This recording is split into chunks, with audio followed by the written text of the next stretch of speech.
don't get to see very often, so it's always a pleasure when we do get to see her. She's a busy, busy, busy veterinarian, running lots of companies, and she has a company called Smith, as well as oh, look at me with my glasses on my head. How attractive. So most of us don't get to go through life talking while you're staring at yourself. It's so awkward. I always find the weirdest stuff. But Dr. Bissett has two companies that she runs, so she's very, very busy. Smith, as well as the Simple Food Project.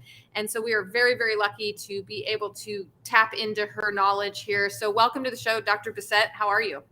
Great. Thank you for having me. I love our discussions. They're always so free flowing and relevant to what's going on in the world.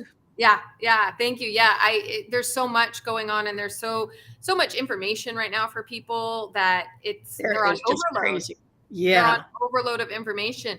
And the sad part, don't you think the sad part is we just can't agree? I know there's good parts to having differences of opinion, but when it comes to stuff like nutrition, it's very all over the map, and it seems so simple to me. Nutrition.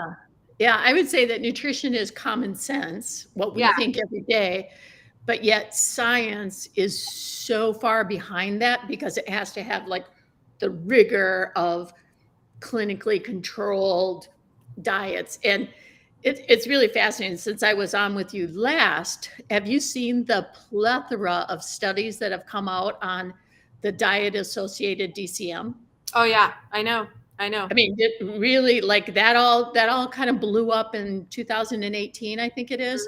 Yep. Now it's 2022, and we're really starting to see some solid research coming out, which is so nice, because before that it was always like, this is how I feel, this is what I think, and then there was the bias of, boutique brands versus the big pet food, and it was all a lot of speculation. And now we were getting some really good, solid science that's coming out. So I'm hoping that maybe in the spring, you and I could sit down and really kind of hash through some of this great science that's coming out and see what's made of it. But it definitely is looking like there is some effect of diet on DCM formation. Yeah, there's a couple. I've just posted a recent study that I found, and I have Ruby's in here from Real Dog Box. Hi, Ruby, how are you? I know she can't respond. I'm like waiting for the response. I'm so bad at this. I'm like, why isn't she saying hello? I'm so bad at. Yeah, I think we definitely should go through some of the studies that are coming out, because it was kind of thrown out there and really put people into just a frenzy of confusion. And were there studies? Were there not studies? People thought there were. You and I did a podcast on DCM back in Chicago. What was that? I think it was 2018. Yeah, a long time ago. Oh my gosh. And it was just kind of all over the map. I mean, I had people crying in my front lobby, and it was just kind of awful. So yeah, we should definitely start to get some of those studies together, and we can pick through those a little bit. Yeah, absolutely. Yeah. So let's talk a little bit about, let's talk about prescription diets. Yeah. If you're good with that. What is she? Oh, see, this is why I had my glasses on my head, guys. I couldn't read. So typing as fast as I can. Would love to hear more about DCM studies. Yes. There's some new studies coming out, like Dr. Bissett was saying, on it. And there's some things we didn't really expect, right? Yeah, I would say that just a couple that I've read so far, because they've just come out in the spring and summer of 2022, is it's looking that there is some correlation between grain-free, high P, high legume content diets, and then changing them off of that, and then seeing how their cardiac function improved. So, once we start getting a lot of these studies in, because then what'll happen is they'll start to cite each other. Yeah. And then we'll start to slowly but surely start to see the pieces of the puzzle come together. But I'm so excited about it, because I felt like it got pushed under the rug. Like the FDA was all about it. There was all this, uproar. And then all of a sudden, like, mum's the word. Nobody wants to talk about it anymore. And I'm like, wait a minute here. We We have to should at know. least have some resolution. Yeah. Is it absolutely not, or is it absolutely is? And like anything, as we're putting it together, we're starting to see that some of those pieces of the puzzle are coming together, and hopefully we'll get a much greater picture. So check Yeah. back with us in the spring, I think. Yeah, it's going to be interesting because I think about when we took those legumes and used that instead of using the legumes for a protein, right? Because legumes show up as a protein, makes me really wonder when we did that, and then we're using supplements as our taurine instead of our actual taurine, Yeah. right? Yep. Like, yes, you put taurine. So it all, for me, it's all going to come back to whole fresh foods, right? Yeah. It's like, yes. It's still always going to come back to that. And I think, but I'm excited. I think for me, a big part of it is the use of glyphosate in legume crops. Sure. I'm in Wisconsin, as you guys know, and it's the fall here. So if you drive through the countryside right now, you'll see all these fields of burnt brown soybean fields, and that's because they were sprayed with glyphosate. Yeah, it's not from fire. And then literally they're collected up and taken to market and put into the foods that we eat and our pets eat.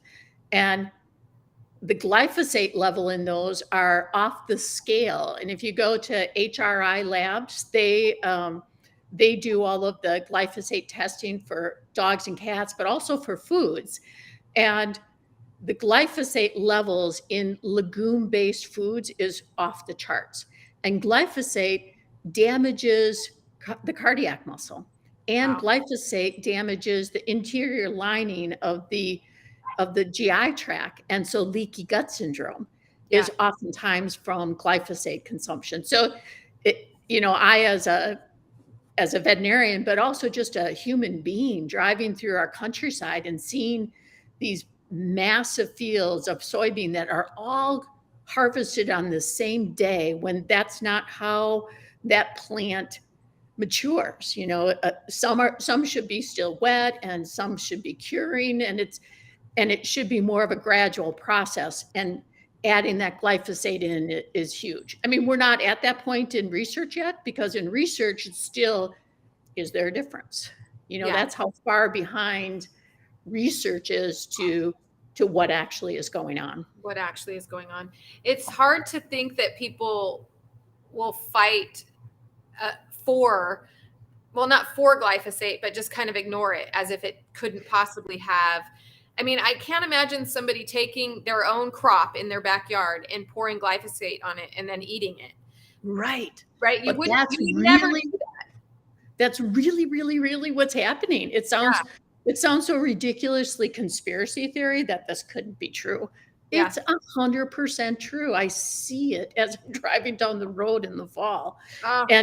And farmers are led to believe that it's no big deal. It's water soluble. It'll leach out. Well, that's really not true. So it's interesting. I did a speech back in college on crops down in South America and how they were using a bug, an actual typical bug that could go in and actually kill the other bugs. They were using that instead of any kind of chemicals. And it really worked really, really well. It's been years, so I couldn't quote anything from this. Please don't get me, guys. We're going back like 30 years. So I can't. But I do remember questions on that.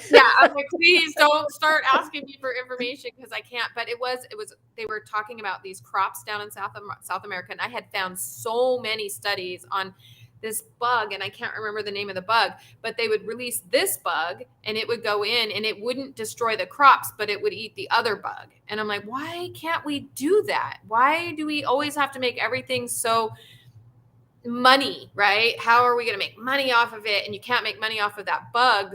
But they were using it in South America. And so I'm hoping someday we'll get there in this thing. Really brings up a really good point. What? I think it's going to be a grassroots effort, and that it's going to be the consumer who says no. Yep. And I think that the best way to think of it is any dry grain product, so dried peas or dried soybeans or anything dried, you need to eat organic, because Yeah. then you absolutely know there's no glyphosate in it. If it says non-GMO, that makes you feel like it's good, but it's actually worse. Really? Because the GMO part of it is to make it resistant to the effects of the glyphosate. So when soybeans are not GMO, they can be, you can spray glyphosate on the field and kill the plant so you can harvest the beans. So it's actually the opposite of what we typically think. We look and see non-GMO on the label and we're like, "Ooh, that's fabulous." It's not. Actually you want organic. Like, isn't that, it's kind of like, I was just teaching my sister, she's just getting on a new, wants to eat healthy but knows nothing about it, like she's like in the very early stages, and so I felt so sorry for her. She came to me called me the other day and said she bought non-fat milk, and I was like, actually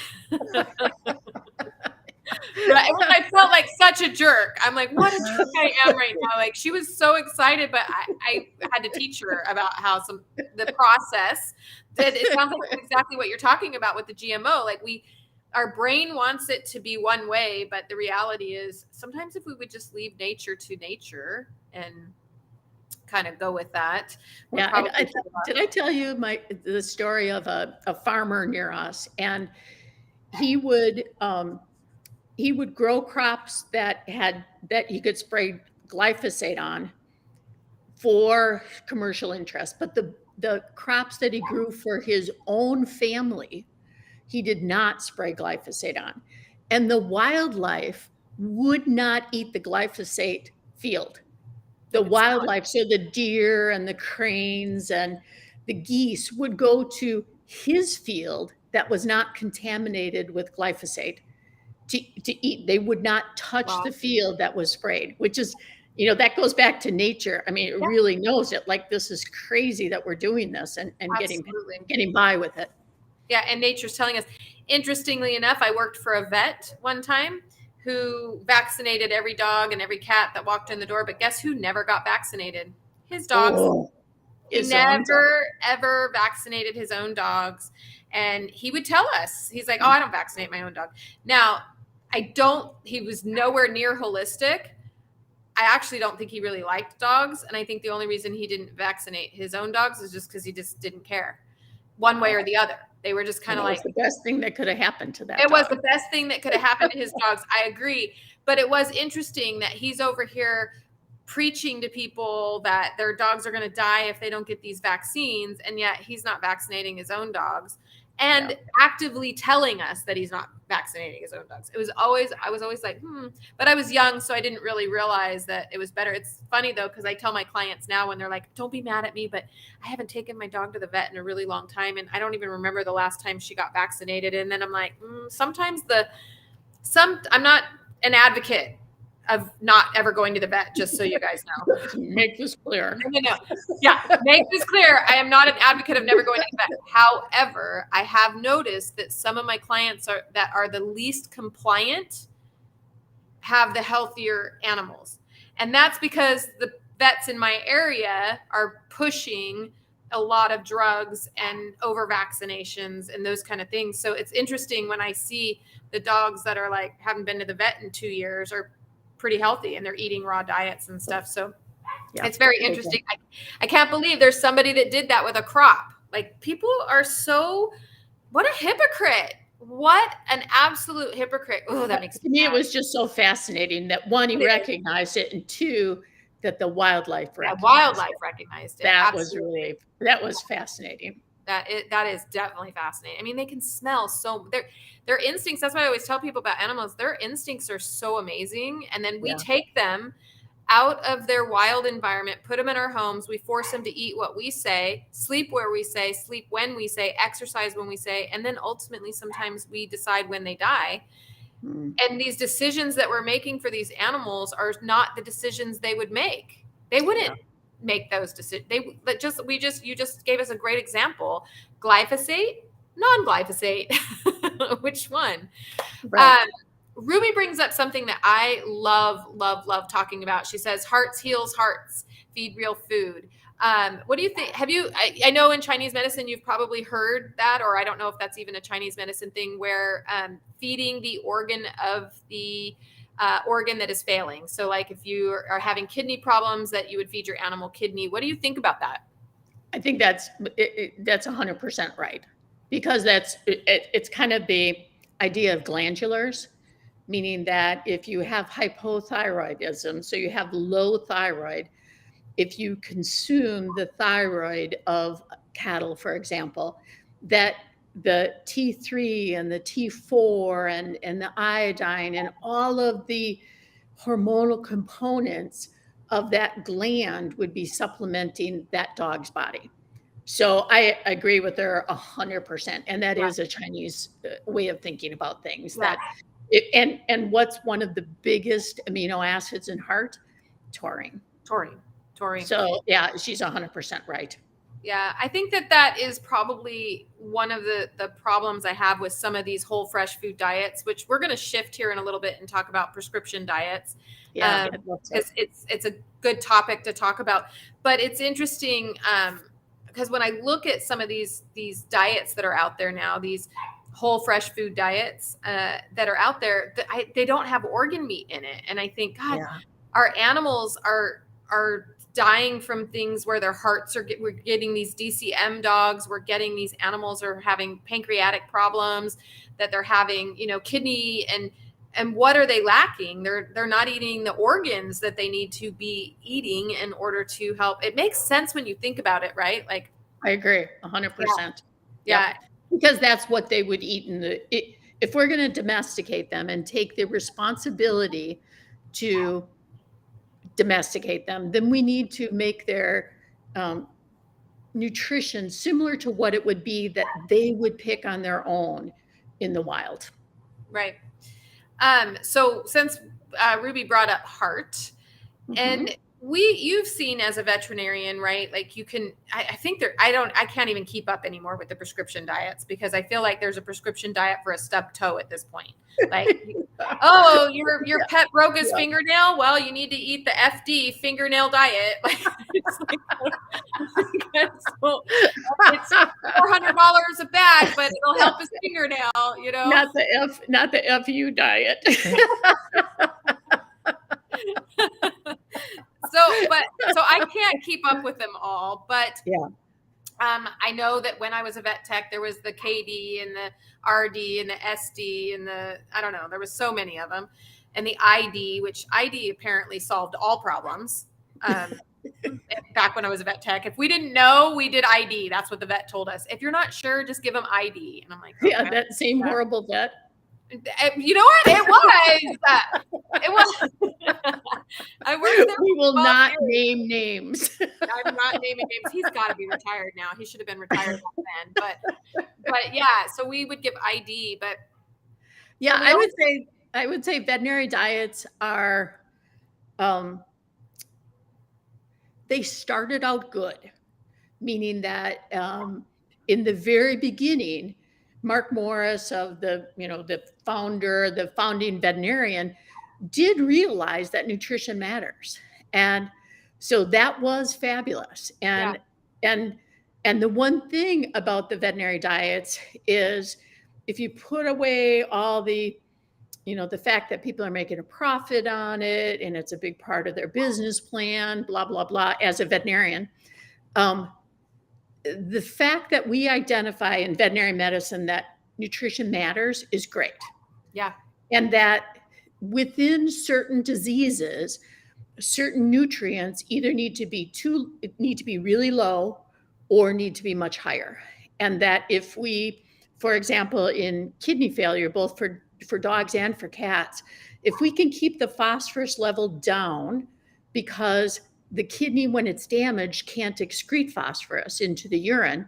So it just builds up within the body, makes them feel really sick, but then just leads to this cascade of abnormalities in calcium and phosphorus levels, as well as like crystallization of tissue and crystallization of calcium laid down in the heart and all sorts of other horrible things that occur. That if you could keep the phosphorus level low or bind the phosphorus in the gut, they could continue to go on and live vibrant, healthy, as good a lives as possible and try to minimize the negative components of that disease. So there's definitely veterinary diets are needed for sick animals, in my opinion. But I think that we need to I think we need to have a whole paradigm shift. I think that we need to realize that here we are. I'm sure all of your followers and the people that love to hear from me are usually raw feeders, or they're feeding fresh whole food, and they understand nutrition and they understand that these are carnivores that need animal-based meats for the amino acids. But then here's the sad part. As soon as your pet gets sick, whatever reason, you go into your veterinarian and you find yourself walking out with this very expensive bag of dry, nasty veterinary diet that you know in your heart that you would never feed your dog that when they're healthy. But you're scared. You're scared, and you're like, I will do whatever it takes to keep my dog as healthy or my cat as healthy and vibrant as possible. And when my veterinarian says, here's this bag of kibble, and if you love them, you're going to do this. I think that we need to know, and there's a small group of people, veterinarians out there, that are formulating diets for sick animals with whole food. But I'll tell you, it's not easy. It really isn't. So, for example, in kidney disease, phosphorus is a big deal. And so the kidney can't excrete the phosphorus, but what's the food that's highest in phosphorus? Meats. So you have these carnivores, cats, obligate carnivores, dogs, scavenger carnivores, that absolutely need meat, but yet because of their disease, they need lower phosphorus levels. So what do? If we just feed them a high meat content diet, the way we would feed a healthy animal, an animal whose kidneys are functioning normally and can excrete the phosphorus, there's no question they'll be sicker and their quality of life will be less. And that's been well documented since the 80s, actually. So can we, as forward-thinking veterinarians, as forward-thinking pet owners, be able to implement the same knowledge and belief and the common sense that whole food, healthy food matters, but yet tweak it and twist it just a little bit to be able to still be healthy and vibrant for animals with sickness? And there absolutely can be. And that's my thing. Like I it's so sad that when an animal gets sick that people just throw everything they know away and start using a dry kibble, heavily processed, made with total crap. So if you look at the ingredient deck is terrible, but yet there is nothing else out there. So that was part of my mission, and I spent years and years trying to combine and twist and add this and add that to develop diets that could provide the right nutrient profiles for sick animals, but be as close to their species appropriate diets as possible. Yeah. And then there are some conditions that you just need to add more stuff to it. So like for cancer, and I know I've said this to you so many times, Carrie, that flood their body with antioxidants. Like if you've got cancer, the last thing you need is your immune system fighting off free radicals from general metabolism, when we could be dramatically increasing their dietary antioxidants. And why aren't we increasing the anti-inflammatory omega-3 content as well. Yeah. Lisa, I promise we're going to get to that question, but I don't want to lose this thought real quick. So let's just give I have so much cat hair on my, my keyboard. It's driving me crazy. I don't know why, but I have so much cat hair flying around. He's fascinated with the conversation. I know. So let's go back to prescription diets, and there's lots of them. So there's tons like we talked about. And let's use the kidney diet, for example, to help people have a better understanding. And I agree, like sometimes when, if you're a diabetic human, you're going to have to tweak your diet a little bit because you're not going to be able to eat all of those sugars. And so we can't just say there's a one size fit all for every animal out there. We may have to tweak their diet. So let's take a kidney diet, a prescription kidney diet, for example. Tell us how. So when we talk about the phosphorus, we've always heard for years and years and years that a dog with kidney problems can't eat a high protein diet.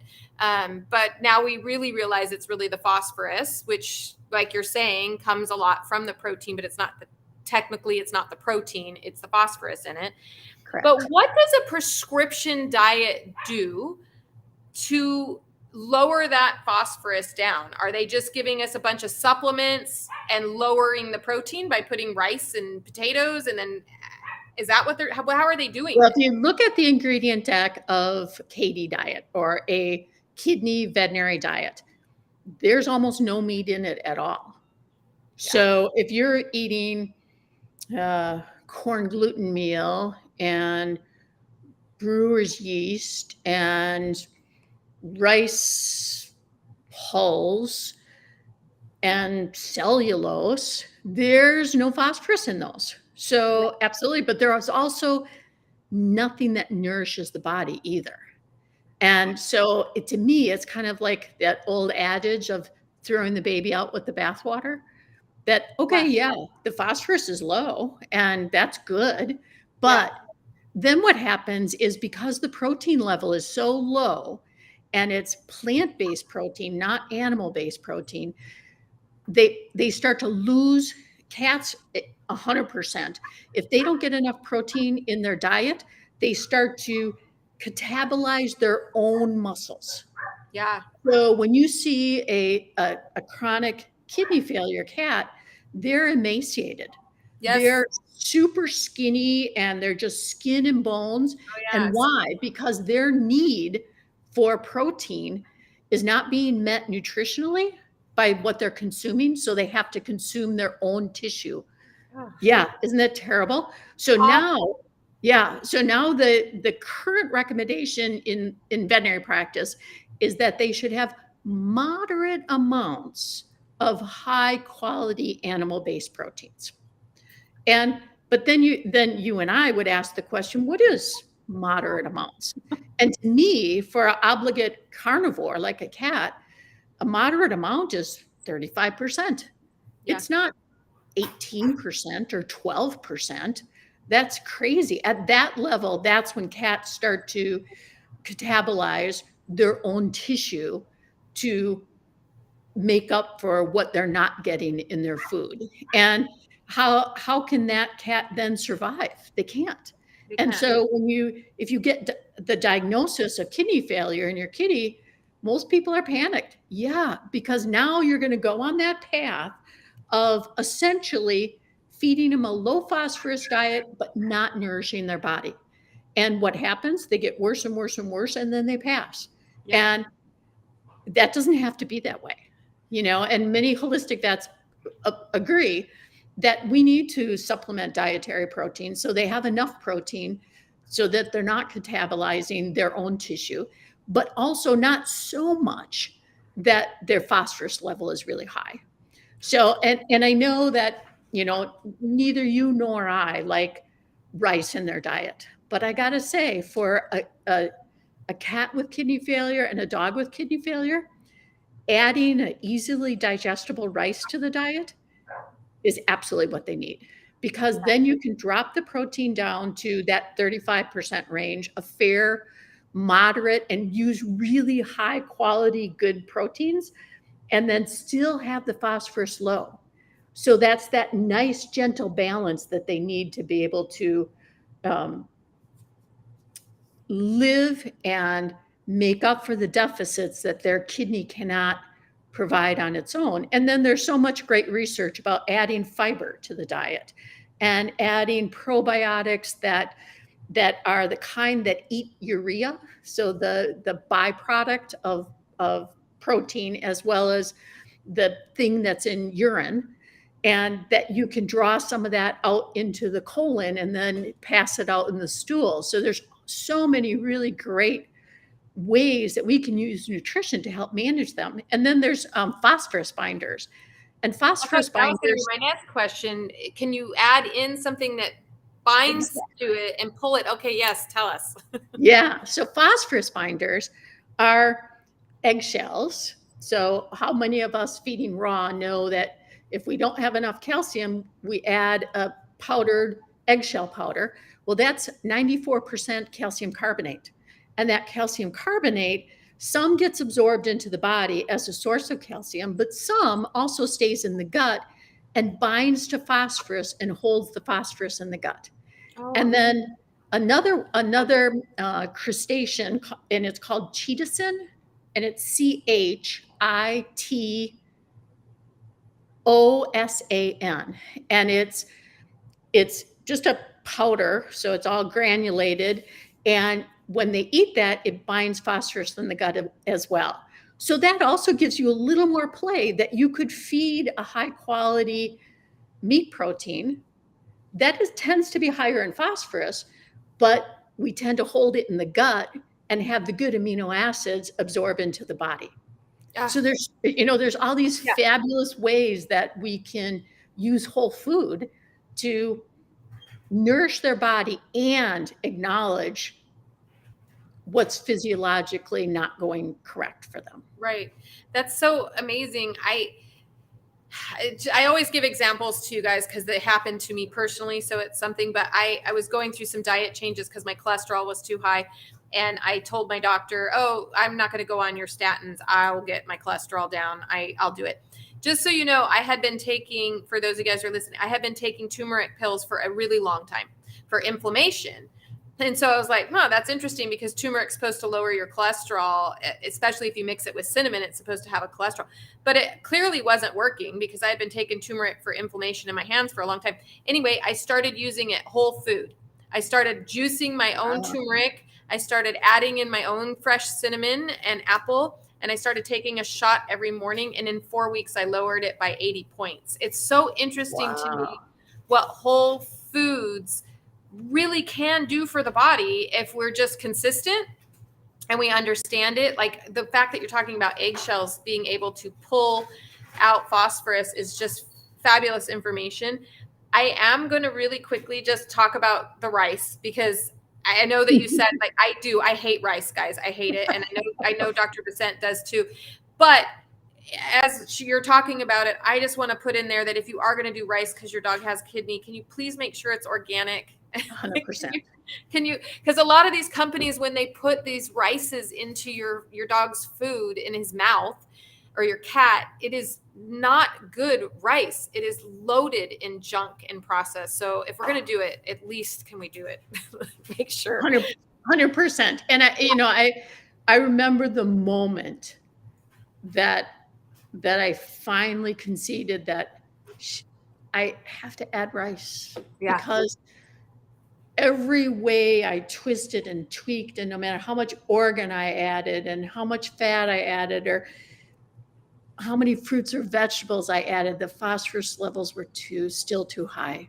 Yeah. And as soon as I was able to add something like that, something like rice, a good quality, organic rice, the phosphorus levels came down. And that should be, I think that's another big part that we've kind of lost sight of. Therapeutic diets should be for when they're sick. Yeah. It's not a way of life. So once a kitty goes on KD or CD, for example, for bladder issues, they shouldn't be on it for the rest of their lives. It should be for when they're sick, but then let's get them better. So, this idea that that once they're on a prescription diet, they just get it refilled. They just keep going back to the vet and getting it and getting it and getting it. That is not how it should be. Yeah. It should be that you use it until you make them better, until you heal them. And once you heal them, let's get them back onto 100% species appropriate diet and give them all the nutrition that we need. And I think we've really, as a community, have kind of gotten away from that idea. Yeah.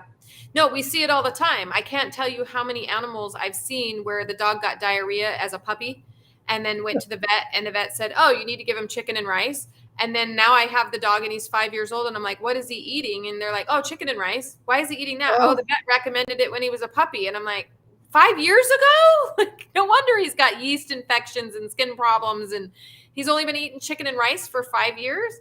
And I can understand like that people are afraid, and that Sure. and that the therapeutic diet helped them, absolutely. But once they're healthy, maybe don't go back to the heavily processed kibble that you were using before, Right. but start watching your podcast and understanding nutrition more, and then making better choices for your animal, so that when you do get them back onto a healthy, vibrant diet that nourishes them, it's made of whole food, or it's a raw diet, but it's not a heavily processed kibble that got you into the bad spot to begin in the first place. Yeah. Right. And that is the thing, is that if we can stabilize them and get them better and then put them back onto a species appropriate diet, they may never, ever have the problem ever again. So that, I think, because it is hard, right? We've seen it with the kitties. Like you said, they start eating themselves because they need to have that protein that their body craves. And we don't want to do that and lead to those kind of things. So, but I want to get to Lisa's question, because Lisa, you have no idea the can of worms you just opened. I feel like I wish I was being interviewed right now. But so Lisa says there's been a push towards plant-based tofu. What's your thought on that? She says that her vet just suggested a tofu quinoa meal for her 12-year-old doodle. And why did her vet recommend that? Yeah. Let's find out the why. Okay. And also, is this a kibble? Is it a canned food? Is it something you're supposed to make at home? That I think would be helpful to know these questions if we have them, because it'll help. I think my immediate response, Lisa, is that tofu, and I have been a vegetarian pretty much my entire life, and so I've eaten boatloads of tofu and love it. But tofu is soybeans, and soybeans are just a huge sink of glyphosate. So if you're going to use tofu, it's got to be organic soybeans. And remember that this is where the non-GMO kind of kicks you in the butt, is that it's almost better if it is non-GMO. So if you're going to use any soybean product, it has to be organic. So therefore, your tofu would have to be organic. And quinoa is what's the group? Legumes that lentils are in. And so quinoa is harvested the same way. So essentially, unless you're going with an organic tofu, an organic quinoa diet, you're going to be loading them with glyphosate, which is beyond horrible to do for every organ in their body. So that's one. Number two is where are you getting the complete amino acid profile? And so, being a vegetarian my whole life, I understood that you had to pair certain amino acids. So beans and rice for humans go very well together because they have complementary amino acids. So I would also say that you need to make sure that if you're going to go with a vegetarian diet, that they have to have complementary amino acids that fit the entire profile. We as omnivores can get by with it and be fun and just not feel as good. But a carnivore, and even a scavenger carnivore, is not going to thrive. And then the incidents of DCM start to come to play. So I guess I'd really like to know why her vet recommended it. Yeah, let us know that. I know I did do a podcast with Dr. Richard Picarin a while back, and he is a big advocate for a vegetarian diet for animals. It was an interesting talk for me. I definitely was interested in I think he's a brilliant man. brilliant veterinarian, and he's done a lot for this community. So I absolutely wanted to listen to what he had to say.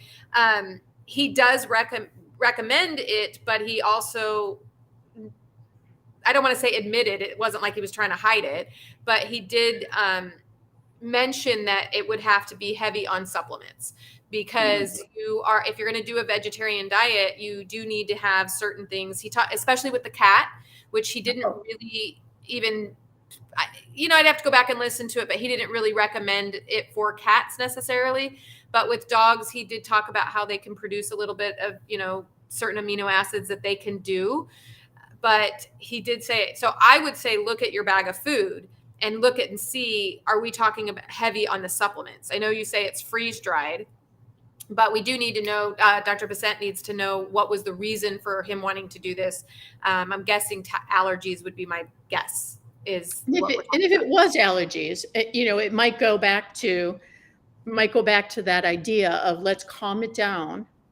Let's decrease the inflammation in their body, and then get them back on. Yeah.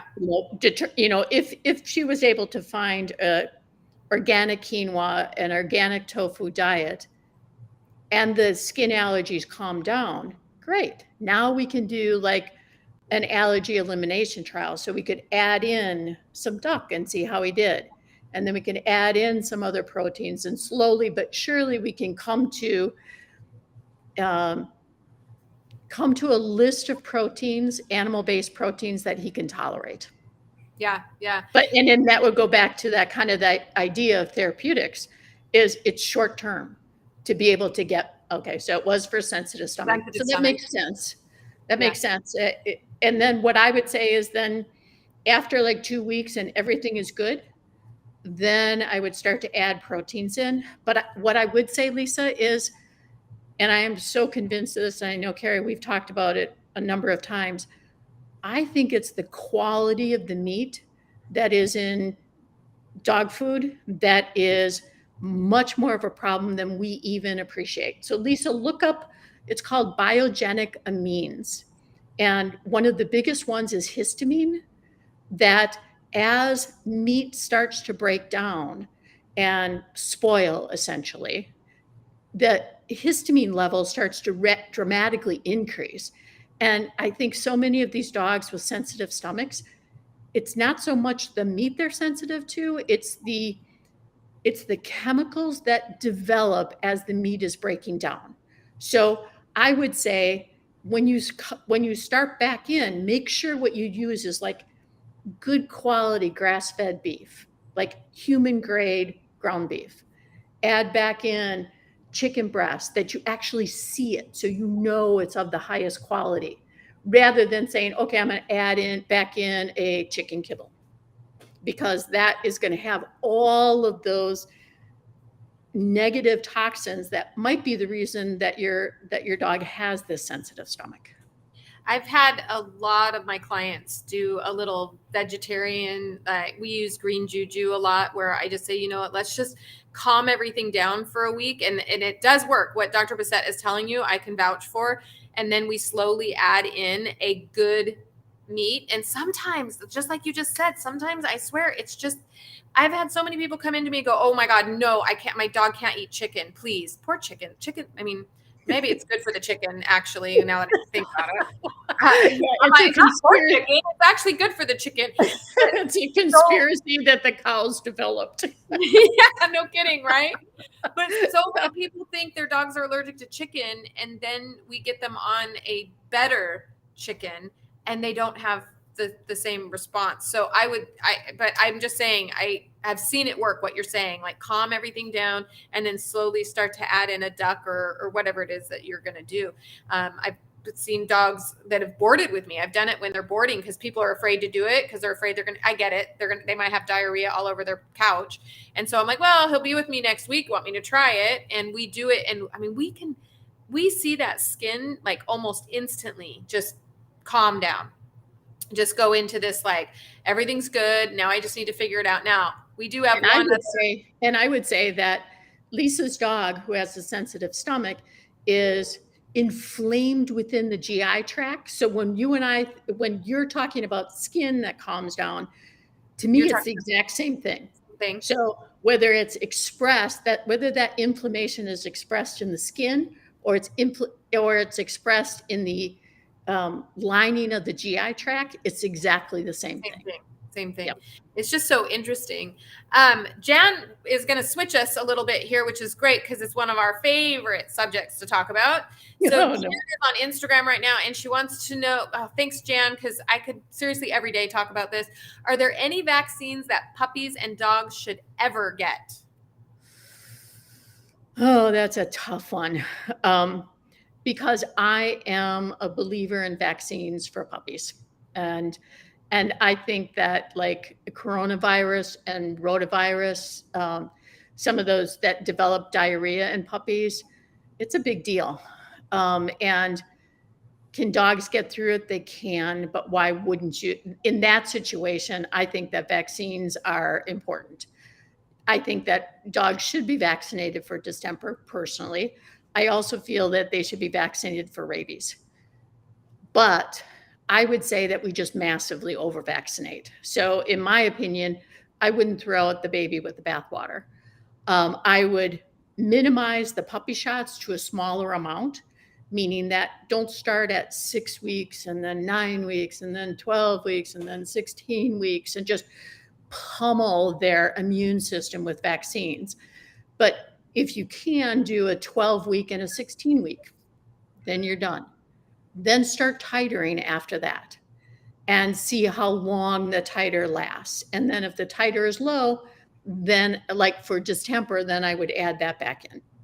So I'm kind of middle of the road on the whole vaccine thing. I think that vaccines have their place. Yeah. It's why I put you on this show, because I don't look, we're both inundated around us with people who are pro 100%, 6, 12, 9, 18, 24, the rest of their life, every 6 months, I'm also around a lot of people, and both sides I think are smart people. It's just for me, it's my experiences that bring me to what it is and what I've witnessed happen. And so I've also been around people who are anti, don't ever give a dog a vaccine ever, ever, ever. But I'm with you, Dr. Percent. I've seen dogs die from parvo. I could never be that person that says don't ever do it. But I also think, and I think you would agree, it has a lot to do with the individual dog and where he's going and what he's doing and what the parent is feeding and like all of these things. So, but I'm glad you said that. It like the 12 and the 16 week and then titer, because it's not about do it or don't do it. It's about how much and how often. Right, exactly. Right. Like use it as a tool in the appropriate way. Yeah. I think that where we as the veterinary profession kind of went astray and still do is rather than doing our own research, we allowed the vaccine companies to do the research and make the recommendations. Well, that's craziness.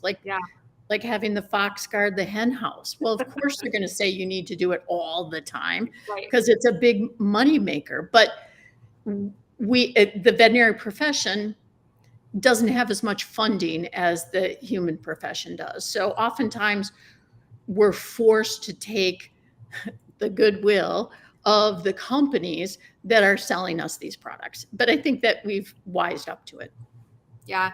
You said something earlier in the show about how it's really going to come down to the consumer, which is why I am pushing to get this group together, because I can't do it. And Dr. Bissett can't do it. It comes to you guys to go into your vet hospital and say, I'm not coming here.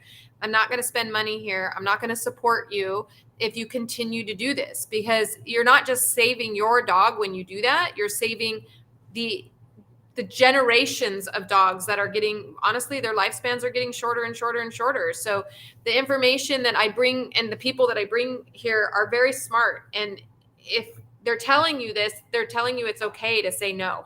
It's okay. Yeah, you're the advocate for your dog. And I would say I've learned the most from the pet parents who came to me and said no. Yeah. I respected it. So I was like, okay, well, let's talk about it. And then I just observed and watched. And those were some of the best lessons. So That's a lot of awesome. the times that people that think that they're saying no to the veterinarian and then they're going to be rejecting them, most veterinarians are really in it for the welfare of the pets and are going to be like, huh, okay, Yeah. I have an obligation to recommend it to you, but if you choose not to, I get to see what will happen. And I Yeah. get to see, and what I saw in my veterinary practice is that animals who ate well healed well. Yeah. And that was what, kind of started me down this journey as I was like, ooh, there is something different here. Yeah. It is a matter of, having a vet that is open to learning and not so busy that they're just kind of whatever. She's the crazy lady down the street feeding her dog a raw diet. Then you need a new vet. You Then do. you You need need to somebody, find you it. need a like-minded person.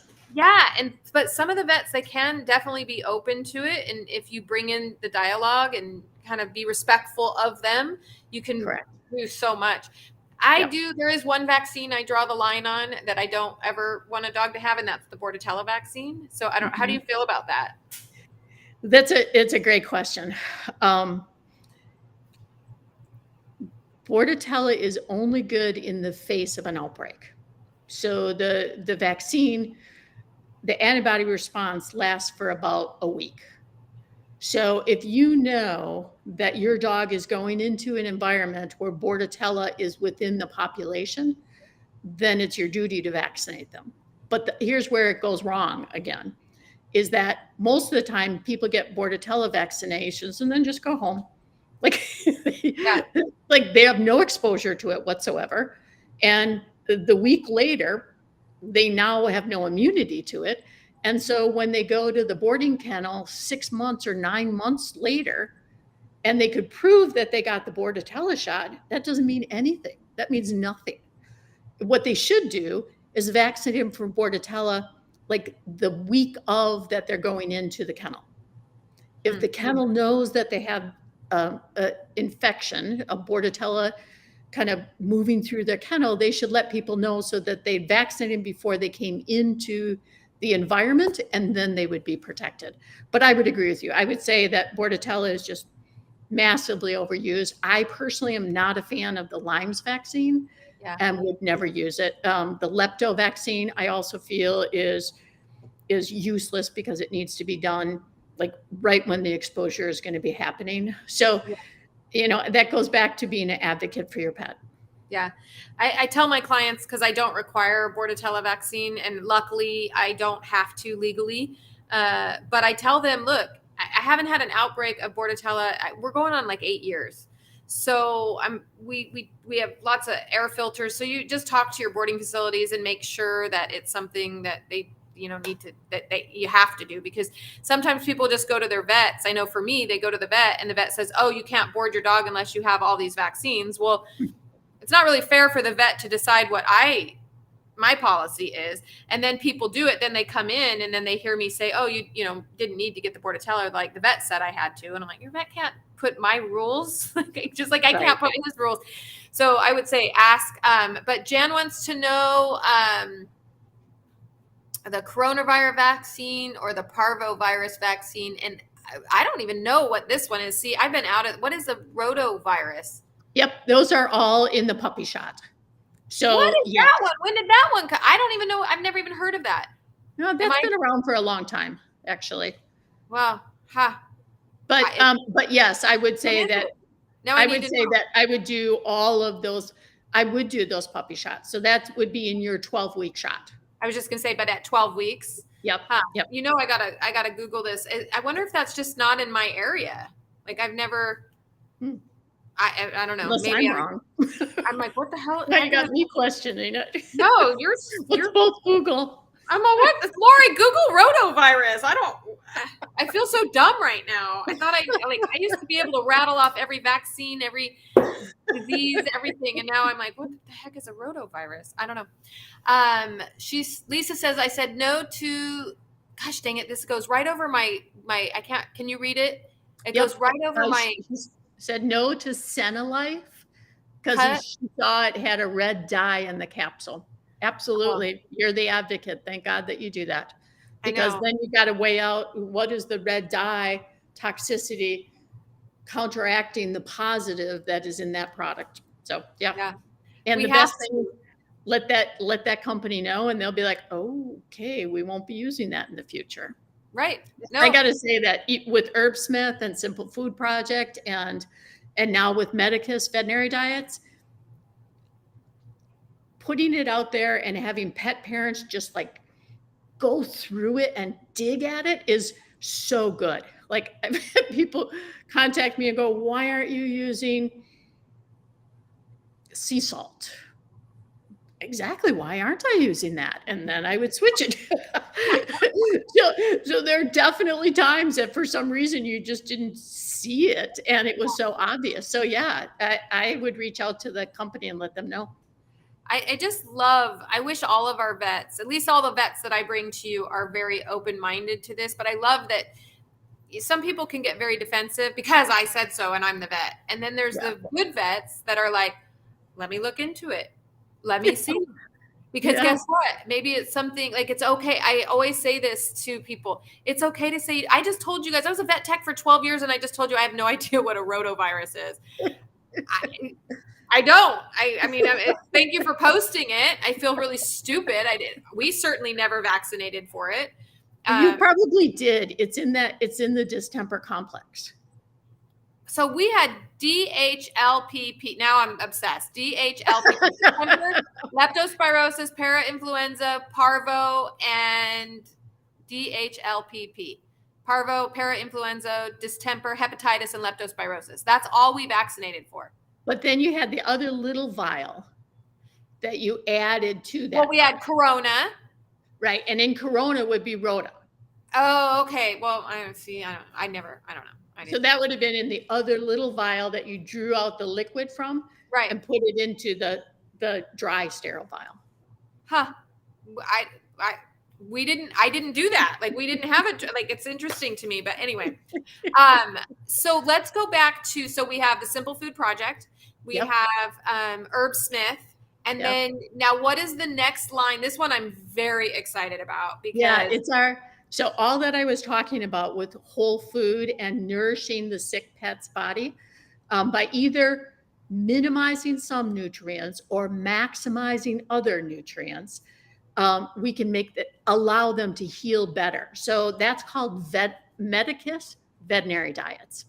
So if you go to medicusveterinarydiets.com, that is now, it's in a freeze-dried format, but we recommend rehydrating it. And it's just the cleanest, healthiest whole foods. So organic fruits and vegetables.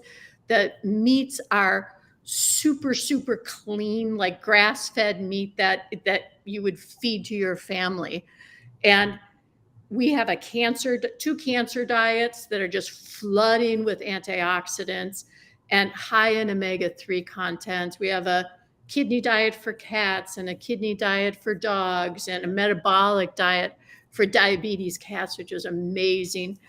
Bladder diet for kidneys. I mean, it's just give me an example of what is I don't know if you know off the top of your head, so I don't want to put her on the spot because I know you developed these. But give me an example of what would be in the kidney diet for cats. It's chicken and chicken hearts and chicken liver. Does have some rice because I had to be able to drop the phosphorus down. But then it has, I think I have some cranberry and some blueberries and the chitosan and the ground eggshell. Yep, and the ground eggshell. We did add some B vitamins because kidney cats are diuresing, so they're urinating so much that they flush out their water-soluble B vitamins. So we added more B vitamins to it. We added more potassium because that's another thing that kind of gets flooded out when they're urinating a lot. So it's just it's a great formula. That's the one where we lowered the phosphorus, but then also bound the phosphorus within the gut itself. And are these available now? They are. Yep, okay. We launched it. We launched it in September. I can't believe, why didn't we launch this at the Redefining Health? Say it again. I should have had this launched at the Redefining Health Expo. The next one, let's do it. Well, the next one is we already picked the date. So the next one, and it was such a big hit. I'm so bummed that I didn't know, because it was better than I could have possibly imagined and hoped for. And so we're going to do a 2-day. We're going to do a 2-day, but I need to get this in the store now, because I am going to be, because I have the cat hotel. I cannot tell you how many of my kitties that come board with me are eating prescription, you know what I'm talking about. So just to be able to say, well, how about this, formulated by a veterinarian, it's a prescription veterinary diet, is going to be just amazing, because I'm watching these animals eat. They don't even like it. Right. They don't even like it. But they're starving, so they've got nothing else to eat. They eat it because they have to eat it, because they have to survive. I mean, to be truthful, I would eat a cockroach if I was dying, right? Like if I'm starving, I would probably eat a cockroach. But is that good? No. Yeah, kind of the idea between Herbsmith, Simple Food Project, and then Medicus is kind of throughout their whole life. So for a healthy, vibrant animal, Simple Food Project, that is good, nourishing food. And then to Simple Food Project, add certain supplements that need to be added as they age. Right. So older dogs will tend to get more antioxidants, because their own antioxidant level goes down. Really athletic dogs will get some joint nourishment. So Simple Food Project and Herbsmith are to give them complete, balanced nutrition and address all of their issues throughout their lifetime. And then if they get sick, Medicus is there for you to continue with the whole food, good nutrition that we all know should happen, but geared towards the deficits that happened when they're sick. But then do it short term and get back onto the Simple Food Project, back onto your Herbsmith products, back onto the health nourishing, health supporting food that they should be eating. So that's kind of been my life mission, is kind of to, over the years, develop this. Yeah, this is brilliant. I mean, it really, it is. I've been waiting for this. So needed. I'm so excited, because I'm watching these companies come out, and they're, I used to sell prescription diets, and then I would watch, okay, fine, we helped the kidneys, but now the dog or the cat has this, because, and it was awful to watch, because you had to fix this problem, and then now your animal was eating so much junk that now we have diabetes. So great, the kidneys are working, but we are diabetic. And so I can't tell you how many times. So I'm so excited that you're actually literally using nutrition to heal and to fix and to, it's just, I hope that this does really well. I hope I can be a big, big supporter of it. I wish I would have known before this event. I would have been all over it. So and be very excited. But there's next year. Next year is a 2-day event. So it'll be amazing, and we'll get it going. And the more we can all talk about it, the more, the people who are listening today might not have an animal with the issue, but they might have a friend that does. Right. And just the idea that there's other options out there when they need it most is super cool. And I think it'll spread. Super cool. Congratulations. Congratulations. I didn't know, and I'm so glad. It took years and hundreds of thousands of dollars of testing. And we have so many more testing that's happening right now. So we did all the testing for biogenic amines, and we're testing for glyphosate, and we're testing for AGEs, the advanced glycogen end products. We're testing for everything we can possibly test to be able to provide the best possible food for sick animals. Let me go back to Lisa really quick. So Sure. Because I'm wondering if your food might be able to help. Do you have a diet for? We do. For that, because I know that there's that ID, which is for intestinal diets. So do you make a diet? We have two. So we have a bland diet, which is literally just grass-fed ground beef and rice but it's just like what you would do if your dog was vomiting. So if you did like a boiled chicken and rice or ground beef and rice, and to calm them down. And you might only use that for a day or two, maybe a week, but you'd have it on hand just in case they had a flare up. And then you go to our sensitive stomach diet. And our sensitive stomach diet has guinea fowl. So it's a novel protein, and bison liver. So you got the organs. And then it also has aloe in it, and cinnamon and ginger. And then we added banana, and banana is a kind of a mucilage that coats the inside of the intestines. And then we have a soil-based probiotic in it, and of course, chicory root as the prebiotic. It's just really a gut nourishing food. And it's of the cleanest quality we could get. That's awesome. Yeah. So please check out Medicus for the sensitive stomach diet. Yeah, I hope that helps, Lisa, because I personally would rather see you on this than a vegetarian diet that might end up causing you more harm than good. Plus, I don't know the food that you were talking about, but I know that a lot of these vegetarian diets that are using a lot of rices and stuff is not of good quality. So I don't know. So I'm not saying for sure, but I know that Dr. Besant is very serious about what she puts in her products. And like she mentioned, a lot of research and a lot of time went into it. So that might be a better option for you. One more question, Dr. Besant, because I kept you already way longer than I promised I would. But this is a really, really important question because it messes people up all the time.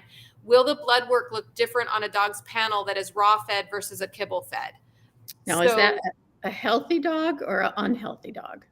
I think, Renee, you might help if I'm wrong, but I think I get this question a lot where people are looking at their blood panels just as a general rule, and it looks like there's a problem. But then when we have a veterinarian who understands raw diet, they say, oh no, that's actually within the normal range of a raw fed dog. But kibble fed dogs sometimes show differences. And so I would agree. I would say that raw fed dogs are the healthiest of all dogs. There's no question. I mean, that just goes back to good nutrition really matters. I can't tell you the exact parameters that are better.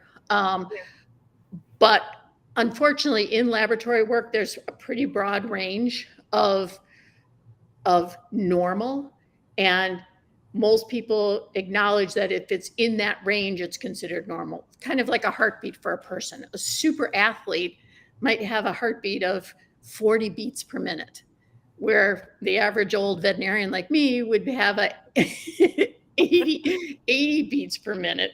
Yeah. And so both are normal, but what is optimal health? Certainly that lower one. So I would say it is, but I would also say there's no study that 100% says it. But again, like I was saying earlier in the show, the amount of new studies that are coming out on fresh food in healthy dogs and in sick dogs is really, like, I think we're like hitting that recognition that this is important and that studies are being done now. Yeah. So yeah, it'll be interesting to see. It'll be really great for vets to have. Imagine this: the dog runs a blood test and you see the two, normal for kibble fed, normal for raw fed, right next to each other, because there is going to be a difference. I mean, I can't wait till that happens. I think there would be, but I just kind of, very practically speaking, raw dogs don't get sick. so you're really, so a raw fed dog is very seldom having blood work done because they're living their best lives. They're happy and vibrant, and they're not going in for blood tests. And animals that are on kibble or heavily processed food and are subjected to all sorts of constant low-grade toxins, they are kind of always hovering over disease. Yeah, I always tell people, because I've had some people tell me, oh, so if my dog eats raw, you think he'll never, ever get sick? And I said, Of course not. I mean, Right. you can get sick. I can get sick. I eat very healthy and I can get sick. But what I do know is that I have a bank of nutrition that I've been on. Yeah.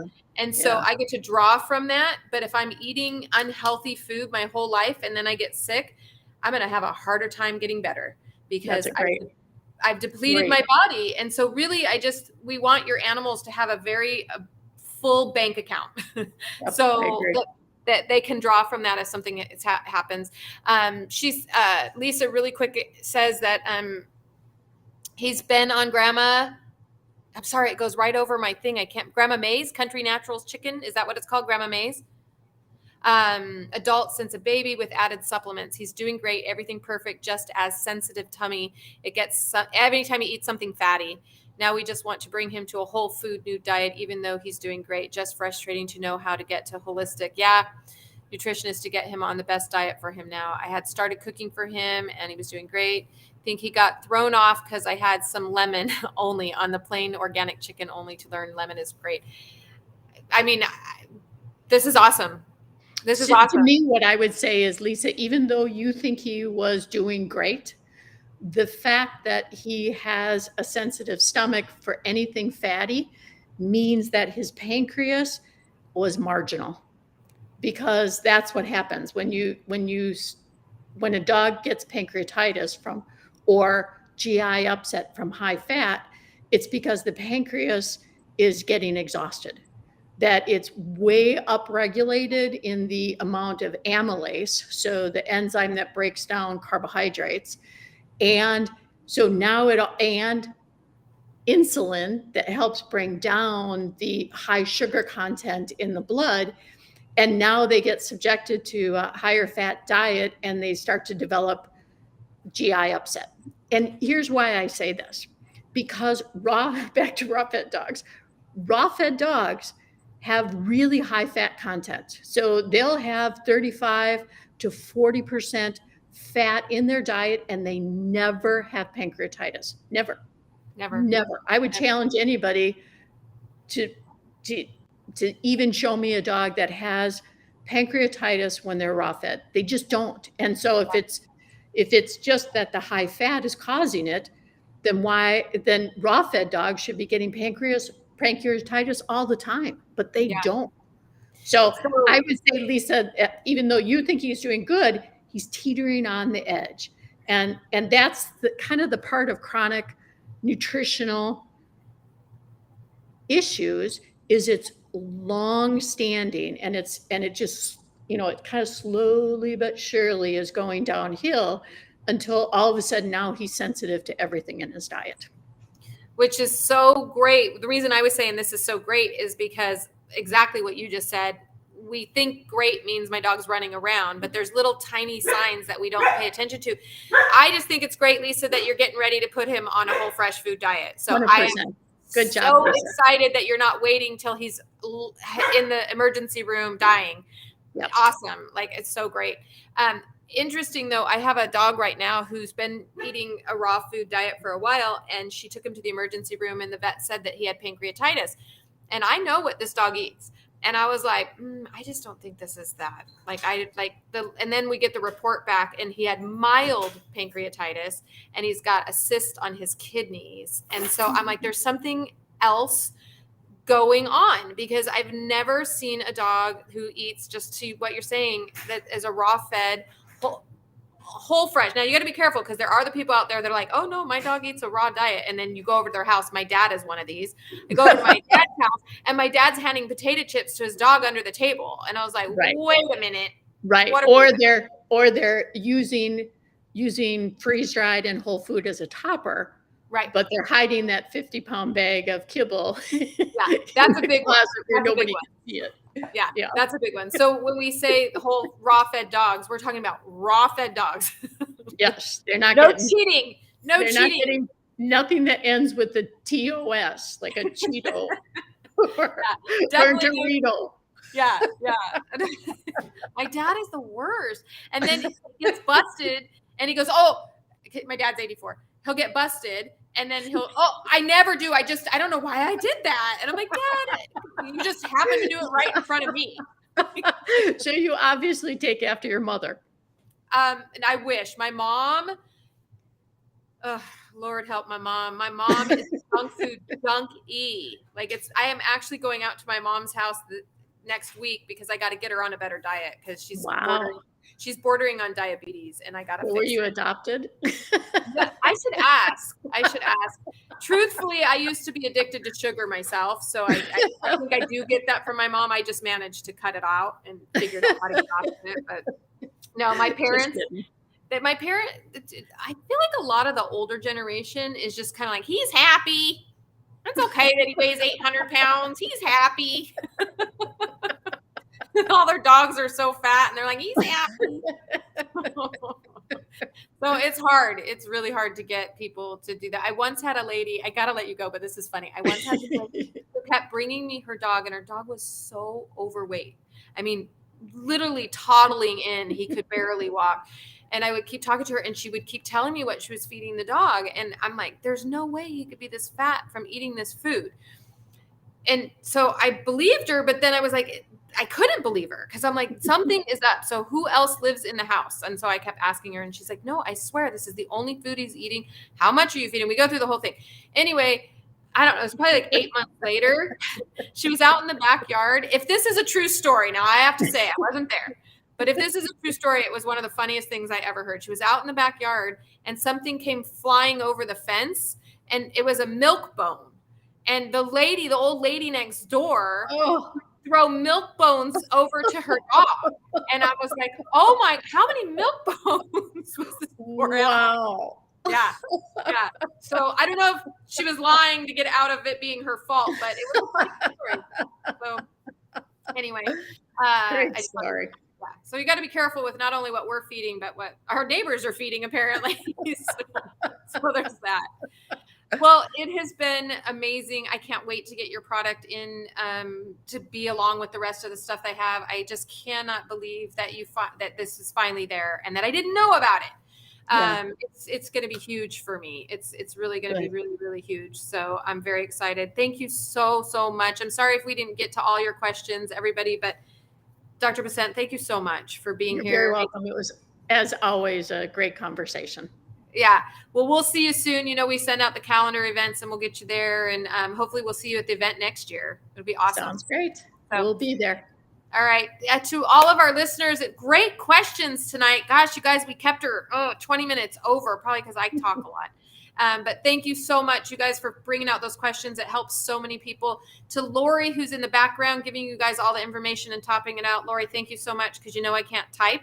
And I can, but it's very pecky, so we'd be here all night. So, all right, everybody, have a good evening. I'll see you next week. Bye, Dr. Besant. Thank you. Bye-bye.